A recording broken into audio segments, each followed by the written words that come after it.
Ven, Señor, transfórmame en tu siervo. Ven, renueva cada pensamiento.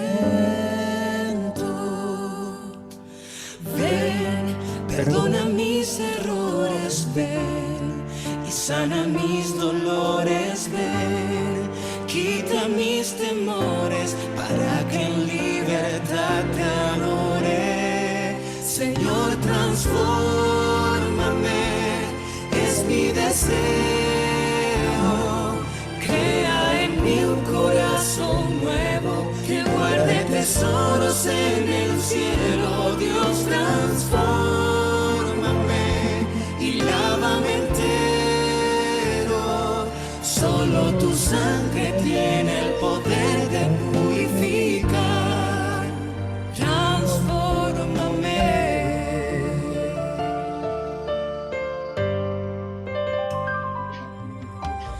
Ven, Señor, y llévame a tu encuentro. Ven, sé fuego y nube en el desierto. Ven, cambia mi historia. Ven y dame la victoria. Ven, yo quiero ver tu gloria y que se grabe en mi memoria. Señor, transfórmame, es mi deseo. Crea en mí un corazón nuevo que guarde tesoros en el cielo. Dios, transfórmame y lávame entero. Solo tu sangre tiene el poder de purificar. Transfórmame.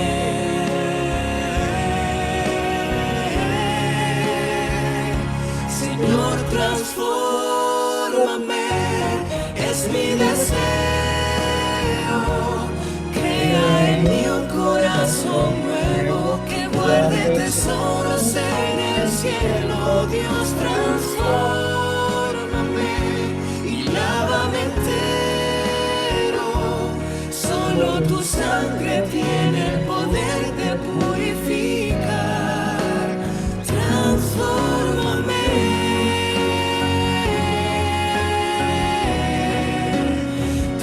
Transfórmame.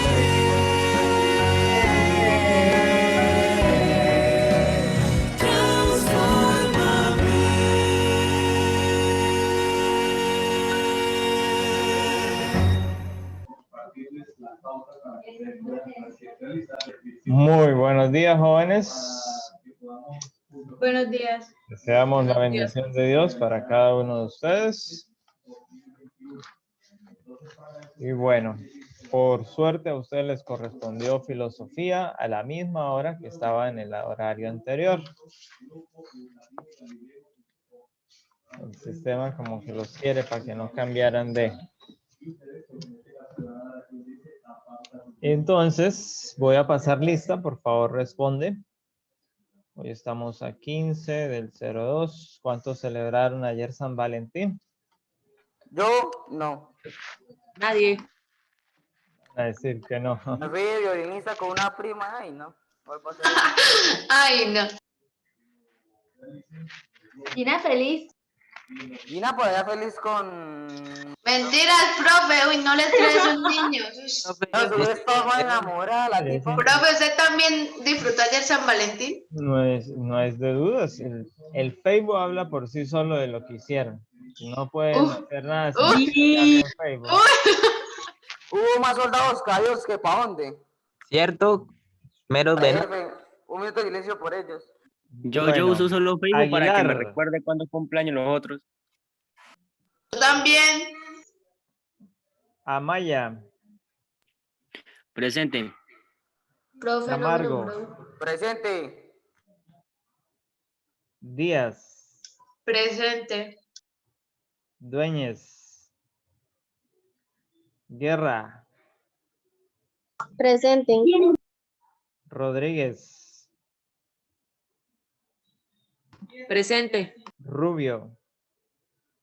Presente. Salguero. Presente. Sánchez. Presente. Sánchez. Presente. Valle. Presente. Vidal. Presente. María Camila. Presente. Andrés Posada. Presente. Alguien decía que no le llamé. ¿Quién era? Profe Aguilar. Claro que yo la llamé. Lo que pasa es que usted estaba atendiendo a los comentarios de los compañeros. Bien. Vamos a continuar entonces con nuestra temática del día de hoy. Voy a compartirles la pantalla de nuestro Classroom. Aquí nosotros encontramos entonces que estábamos trabajando lo que tenía que ver con el origen de la filosofía. Y vimos entonces este marco histórico, vimos qué es lo que es la filosofía y cómo se concibió. Y entonces vimos, en la clase anterior estábamos trabajando con las fuentes del saber, a partir de dónde se toma o de dónde toma la filosofía, de dónde es que bebe, de dónde es que va sacando los nuevos postulados, o de dónde es que en la perspectiva histórica donde nosotros estábamos trabajando, los primeros griegos tomaron para armar lo que hoy nosotros conocemos como la filosofía. Entonces, en esa línea, pues la filosofía hace vimos que muchas de las ciencias en ese taller del saber tenían su origen en la filosofía. Y la filosofía guió por un gran periodo cómo se hacía la ciencia, porque el filósofo era también el sabio, el entendido, el científico. Pero el tiempo, el desarrollo histórico en la historia de la humanidad llevaría a que la filosofía tomara un camino diferente y la ciencia tomara otro camino. Entonces es lo que vamos a estar trabajando hoy a partir del documento que tenemos allí en el saber científico. Y también tiene pues unas preguntas para que usted luego las analice y las responda. Entonces vamos a mostrarle cuáles son esas preguntas que tenemos allí. Entonces tenemos 12 preguntas. Las 3 primeras son en torno a una reflexión muy personal, así que es desde la experiencia personal abordar estas 3 primeras. Entonces, ¿qué diferencia existe entre el conocimiento cotidiano y el conocimiento científico? Le digo que es personal porque el conocimiento cotidiano es lo nuestro, lo que nosotros vamos sabiendo, lo que yo sé, lo que yo puedo aprender, lo que he aprendido, lo que me han enseñado. Ese es el conocimiento cotidiano, lo que parte de eso de pasado que ya tengo ahí, eso que ha adquirido, de lo que aprendió usted hasta noveno, porque está empezando décimo. Entonces, todo lo que aprendió en estos años anteriores de escuela, de colegio, está en ese conocimiento cotidiano. Y el conocimiento científico, entonces, es algo mucho más riguroso. Entonces, ahí hay que hacer la diferenciación. Entonces, hacer esa diferenciación. El siguiente ítem de esa reflexión es: ¿crees que el conocimiento científico es objetivo, es neutral, es imparcial?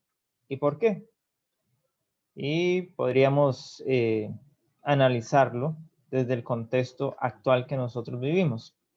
Los científicos o la ciencia nos ha dado una solución para enfrentar el coronavirus, sean medicamentos, sean tratamientos o lo que ahora se nos ha provisto, la vacuna.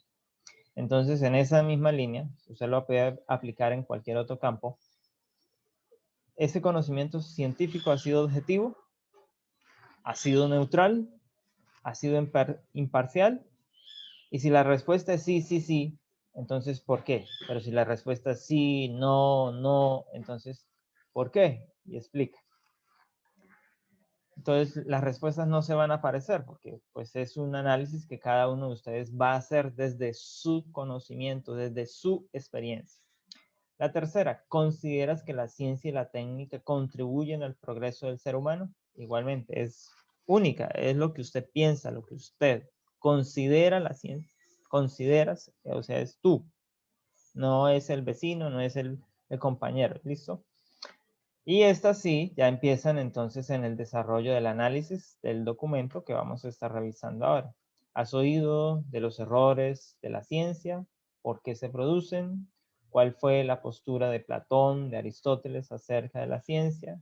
¿Qué ocurrió en el medievo con la ciencia? ¿Cómo se dio la ciencia en el Renacimiento?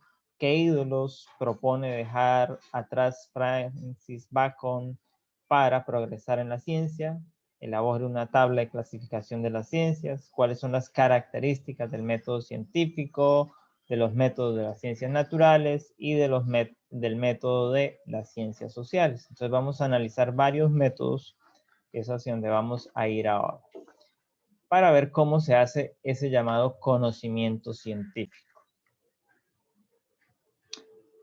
Entonces, aquí está esta lectura que nos habla, nos acerca a lo que es la ciencia, a lo que es la crítica, a lo que es la técnica.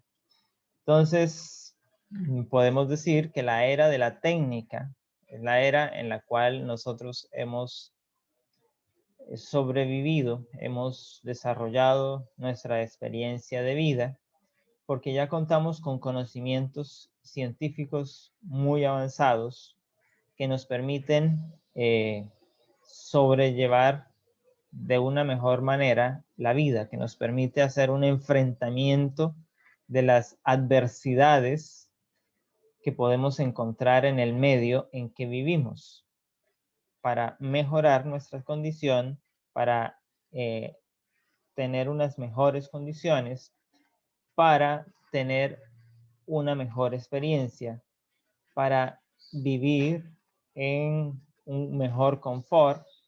Todo eso está allí. Pero hay que tener entonces en cuenta que la ciencia y la técnica progresan dándonos toda suerte de medios para solucionar nuestros problemas. Es lo que les decía ahora. Si lo vemos en relación a la crisis que vivimos en estos días, pues la ciencia nos ha dado varias alternativas. Dentro de esas alternativas, pues se nos ha permitido entonces tener medicamentos que ayuden a tratar, a disminuir los efectos de la enfermedad del coronavirus. Y se sigue experimentando con otros a ver si alguno de ellos logra curarlo o logra evitar el contagio. Del otro lado, pues están entonces los tratamientos que han venido siendo casi todos de manera experimental, porque como es una enfermedad nueva, nunca antes había estado, así que no había un tratamiento que se pudiera llevar a cabo, que supiéramos que fuese efectivo. Por lo tanto, hemos estado ensayo-error. Si sirve, si funcionó, entonces lo replicamos en otros lugares del mundo para que se reduzcan los efectos negativos de la enfermedad. Si no sirvió, pues bueno, experimentamos y sabemos que de esa manera no sirve y cambiamos a otro método. Lo mismo ha sucedido entonces con el fenómeno de las vacunas. Antes de que se registraran las vacunas, pues estas tuvieron que pasar por una cantidad de procesos de ensayo-error para saber que eran efectivas. Y ahora que ya se están aplicando, pues se podrán hacer estudios más profundos para saber si realmente son efectivas. Pues se ha dicho que son efectivas en base a los estudios preliminares que eran cortos, con población medida, un número de población reducido, o una muestra, como se dice en términos investigativos, en términos de ciencia, cuando la población mundial son 7.500 millones o más, solo se tomó 1.000 personas para hacer el estudio. Entonces, eso en comparación a la población, esa muestra es demasiado insignificante. Entonces, ahora que se hace la vacunación de un gran número de poblaciones, entonces decimos que podemos observar a todos esos, todas estas personas que han sido inoculadas, que han sido vacunadas, para ver un número de muestra mayor, qué efectos hay y qué tan efectivo resulta esta nueva herramienta que se llama vacuna. Entonces, así es como lo que vamos siguiendo. Entonces, eso pues pueden traer consecuencias negativas, pero pueden traernos realmente soluciones. Entonces, hay que abordar todo esto con un pensamiento crítico. Entonces, la filosofía es lo que hace eso, abordar toda esta situación que desarrolla la ciencia, que está en nuestro diario vivir, y empezamos a reflexionarlo, a cuestionarlo. Entonces empezamos a ver qué tan ético es experimentar con las personas si se sabe que el producto no va a surgir efectos positivos, sino que tiene más bien contraindicaciones. Y entonces vienen todos esos elementos técnicos y tecnológicos que la ciencia pone a disposición del ser humano. Pero, entonces, hablemos un poco del origen. Recuerden que hace un instante les decía que la ciencia y la filosofía nacieron en una misma cuna. El científico y el filósofo eran la misma persona. Se les conocía como sabios. Y entonces, en esa filosofía clásica, en ese momento histórico, antes a Sócrates, antes de que existieran los llamados filósofos propiamente dichos, estos sabios se dedicaban a observar el mundo natural. Y a partir de esas observaciones, hacían un análisis y daban unos consejos que se fueron convirtiendo en ciencia porque resultaban efectivos. Pero muchos de esos también resultaron en solo supersticiones. Por ejemplo, uno de esos tratamientos que se usó por aquella época y que se usó durante mucho más, es que para cuando una persona tenía fiebre, aconsejaban los médicos, los sabios, los científicos aconsejaban que habría que drenarle la sangre, es decir, hacerle una cortada para sacarle la sangre para que la fiebre le bajara. Y eso se usó hasta como el siglo XVIII, XIX. Así que estamos hablando de algo y que hoy sabemos que eso realmente de nada ayudaba. Es más, muchas personas morían desangradas, pero como era lo que se creía que era lo correcto y que servía, porque en algunos casos los pacientes bajaban la temperatura, pues bajaban la temperatura sí, porque se estaban acercando a la muerte, se estaban enfriando, estaban perdiendo la sangre. Entonces, se creía que realmente era efectivo. Entonces, de esa manera habían muchas otras prácticas que parecían servir, pero que finalmente no han servido. Entonces, en ese contexto, debemos entender la ciencia. Viene de un sustantivo latino, es decir, del latín, scientia, que se deriva de un verbo que es scire, que significa saber. Entonces, cuando estamos hablando de ciencia, estamos hablando de saber.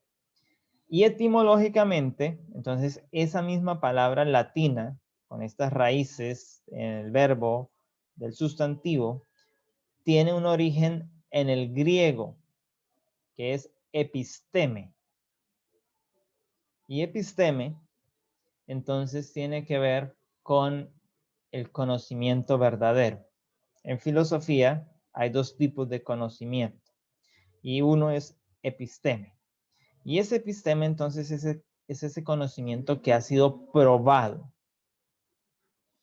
no puede ser, en ninguno de los casos, que parecen ser. No, ha sido evidenciado, ha sido registrado rigurosamente y se ha comprobado que es realmente funcional. Entonces, en ese camino, tenemos la postura de nuestros dos filósofos por excelencia, Platón y Aristóteles. Siempre que estemos estudiando los orígenes de algo, vamos a tener que ir a estos dos caballeros. ¿Por qué no vamos a unos anteriores? Porque como les decía, los anteriores tenían especializaciones, si lo queremos ver desde esa manera. Y Platón, Aristóteles, también podemos revisar lo que dijo Sócrates, porque también está en el grupo de los filósofos. Pero en este caso, Sócrates no dejó escritos, así que tenemos que revisar lo que dejaron los dos que escribieron. Aunque conocemos algunos de los aportes de Sócrates en algunos temas, pero no conocemos todo porque como no quedó su obra escrita, pues solo podemos saber lo que nos contaron de él, lo que él pensaba. Y solo sabemos lo que nos contaron que él pensaba. No podemos inventar más allá porque eso se llamaría especular.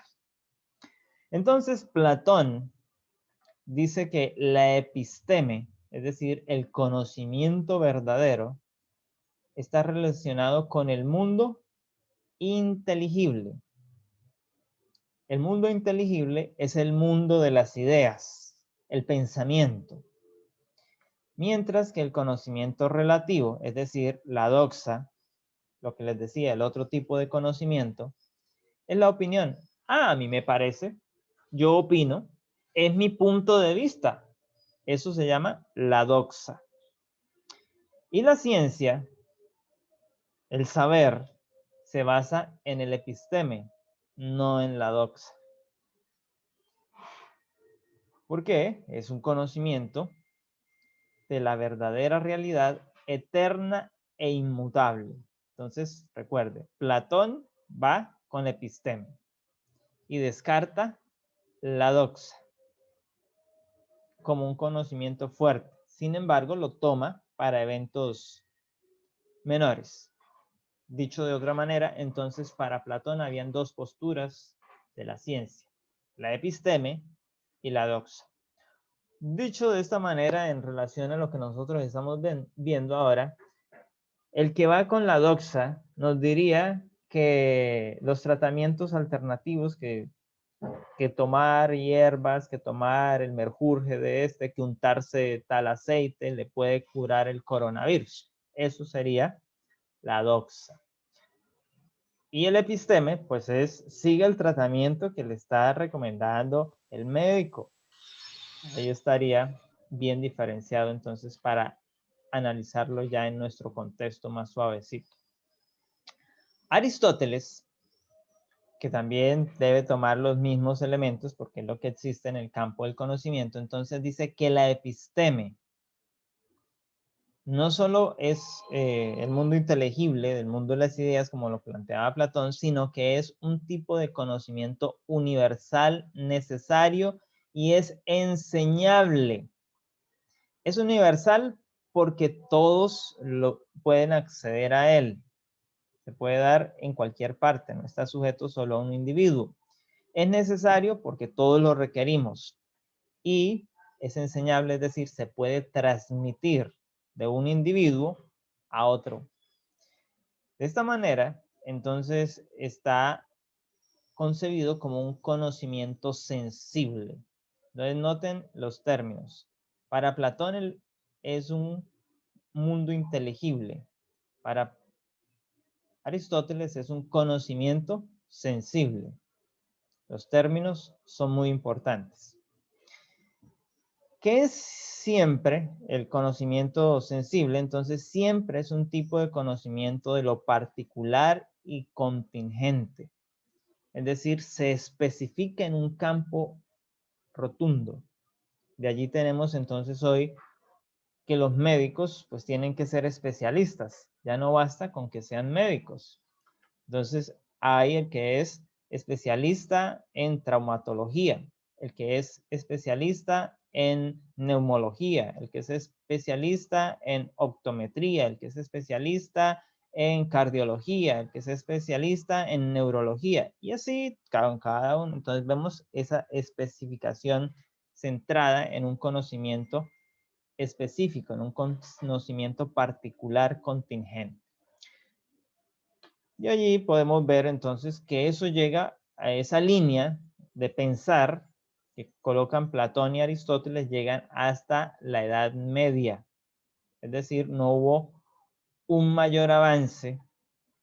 Platón vivió antes del año 0 y la Edad Media se da hasta el 1500, y durante esos 1500 años, por poner una cifra aproximada, no hubieron mayores avances en términos de ciencia. Se mantuvo esa línea de pensamiento. Sin embargo, pues ahí hay un reanálisis de la forma, o hay una reinterpretación del pensamiento de Platón y de Aristóteles que da un comienzo a lo que hoy llamamos filosofía y ciencia. Realmente, ese nacer de la ciencia y de la filosofía se da bajo lo que nosotros llamamos el Renacimiento, el siglo de las luces, donde empieza a brillar el conocimiento. Y a nivel de filosofía, pues tenemos que hablar entonces de este señor, Francis Bacon, quien es el que empieza a poner la fundamentación teórica, práctica, para la separación entre la filosofía y la ciencia, actualmente, la ciencia moderna. Porque él separa el pensamiento mítico, el pensamiento supersticioso, el pensamiento espiritual del hecho científico.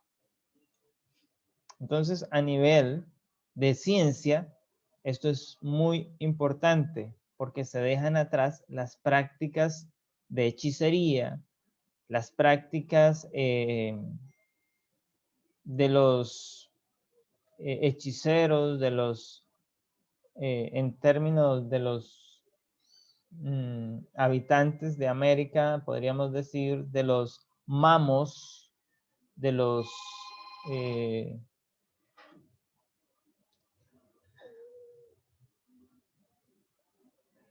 olvidé el otro término que tienen allí, de los chamanes, que son los curanderos de las tribus, de los pueblos originarios. Entonces se separa esa forma, ese conocimiento allí de lo que es ciencia, y se torna en algo bastante riguroso. Se dejan atrás las prácticas espirituales, o que se han venido aplicando también desde la religión para hacer ciencia, y se deja que el científico tenga una libertad para hacer un análisis y desarrollar un proceder. A esto es lo que se denomina entonces el abandono de los ídolos, que según Bacon eran los prejuicios que impedían al hombre desarrollar la ciencia. Entonces, los ídolos de la tribu, los prejuicios comunes que nos llevan a interpretar erróneamente la naturaleza, porque es que el ancestro, el chamán, el mamo, el sabio nos dijo que tenía que hacer así, y todos en la tribu pues lo hacemos así. Entonces hay que abandonar eso si se quiere progresar. Haciendo una alegoría hacia el pensamiento de Platón en la caverna, entonces hay que abandonar los ídolos de la caverna, esos prejuicios que están derivados de la educación, de las convicciones y de las costumbres. Es que a mí me enseñaron, es que en mi iglesia se practica de esa manera, es que mi religión no me lo permite.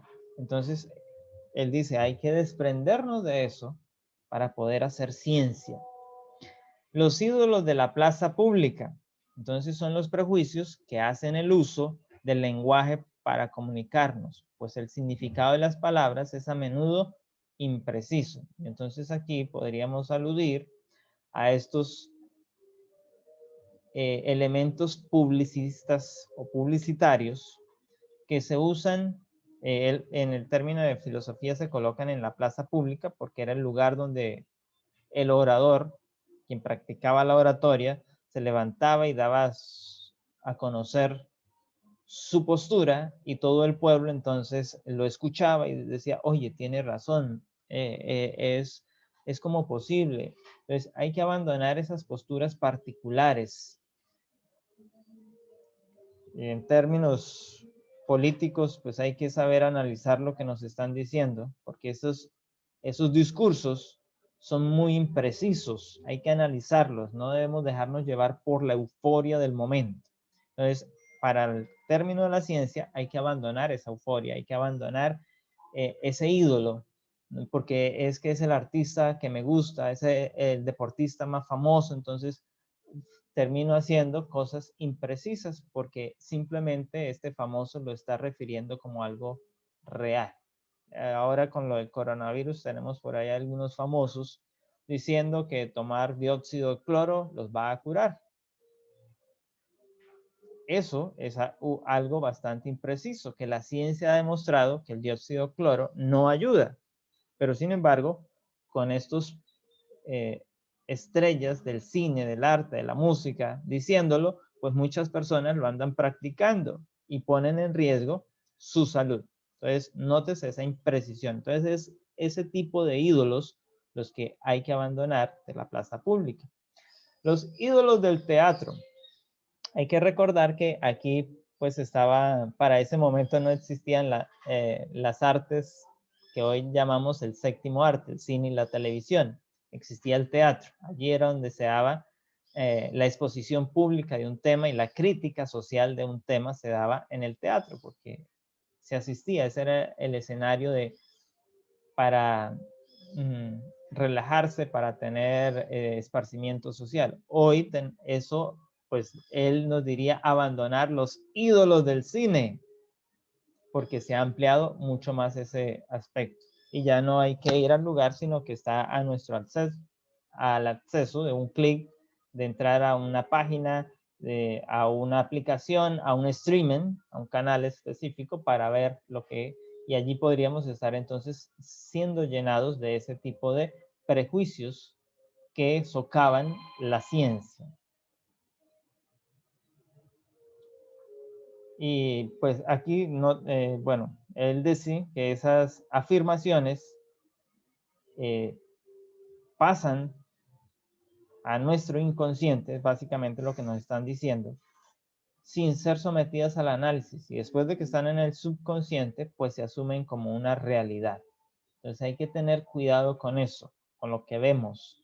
Hay que tener una mente bastante crítica cuando nos exponemos a una película, porque muchos de sus conceptos están creados para esto, para manipular nuestra mente, dejando mensajes en nuestro subconsciente para que nosotros actuemos posteriormente según ellos han determinado lo hagamos.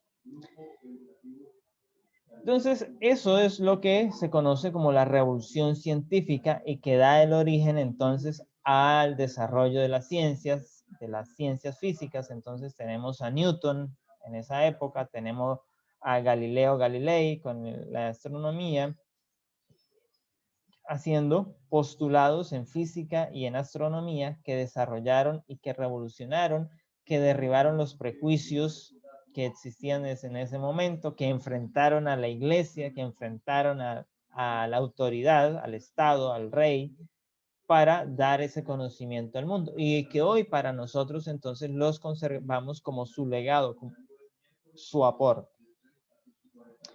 Al hablar de las clasificaciones de las ciencias, entonces allí les puse que elabore un cuadro de clasificación. Aquí vemos. Existen las llamadas ciencias formales y las ciencias empíricas. Las ciencias formales se basan en leyes, en teorías, en teoremas. Y están aquí. Si usted las ve, básicamente son todas las que tienen que ver con la matemática. Están ahí. Las ciencias empíricas se llaman así porque parten de la experiencia que vamos teniendo. Y hay dos tipos de ciencias empíricas. Las que están con que las conocemos como las ciencias naturales. Entonces, la materia en términos académicos se llama así, ciencias naturales. Y usted ve física, química, geología, astronomía, geografía física, biología, fisiología, anatomía, botánica, genética. Y por eso cuando usted está viendo ciencias naturales o ciencias sociales, ve algunas de estas concepciones. Y las ciencias sociales, entonces son las que tienen que ver con el ser humano y su comportamiento. Entonces está la sociología, la psicología, la economía, la geografía humana, la política o politología, como le llama ahora, la antropología, la historia y la sociobiología. Estas son las ciencias sociales. Estas tienen que ver con el medio natural y estas tienen que ver con el ser humano, con la persona, con el individuo. Y parten desde su experiencia. A diferencia de las ciencias matemáticas, que parten desde las teorías, de los teoremas, desde las leyes que están ya estipuladas. Ahora entonces viene lo que tiene que ver entonces con ese análisis. Hay unos pasos a nivel de las llamadas ciencias naturales para hacer estos estudios, o llamada de las ciencias formales y de las ciencias sociales. Existen unos métodos. Los métodos son las formas en las cuales nosotros podemos llegar a un conocimiento o crear un nuevo conocimiento. Y los métodos lo que nos dicen es que hay unos pasos a seguir para llegar a ese conocimiento o para hacer ese conocimiento. Y si yo sigo esos pasos, lograré ese objetivo. Si usted como estudiante sigue esos pasos, pues va a llegar a ese objetivo. Si su papá como sigue esos pasos del método, va a llegar a ese mismo resultado, a esa misma respuesta. Si otra persona por allá en Europa sigue esos mismos pasos, va a obtener la misma respuesta, el mismo resultado. Eso es lo que se conoce como un método. Y los hay de manera hipotética o de manera deductiva. Entonces hay que hacer esa diferenciación de esos métodos que están allí. Y cuando hablamos de las ciencias sociales, entonces hay otro método también que es, hay varios métodos allí para hacer el análisis de los escritos, de las evidencias históricas, de los documentos. Y entonces eso permite también hacer el análisis del documento escrito antiguo que está allí. ¿Preguntas? No, señor. No, señor. Bueno, entonces esperamos que puedan revisar un poco más lo de los métodos para que me den las características y las definiciones de cada uno y pues por lo menos tenga esa inmersión previa a lo que son los métodos científicos. Porque normalmente escuchamos del método científico, pero es que no es uno, son muchos. Y dentro de esos muchos vamos a ver cuáles son. ¿Listo? Deseamos que tengan una feliz mañana, un feliz día, que el Señor les bendiga y que puedan aprovechar Lo mismo, profe, lo mismo. los espacios de aprendizaje. Hasta Gracias. luego. profe. Chao, chao. Chao. Hasta luego. Chao.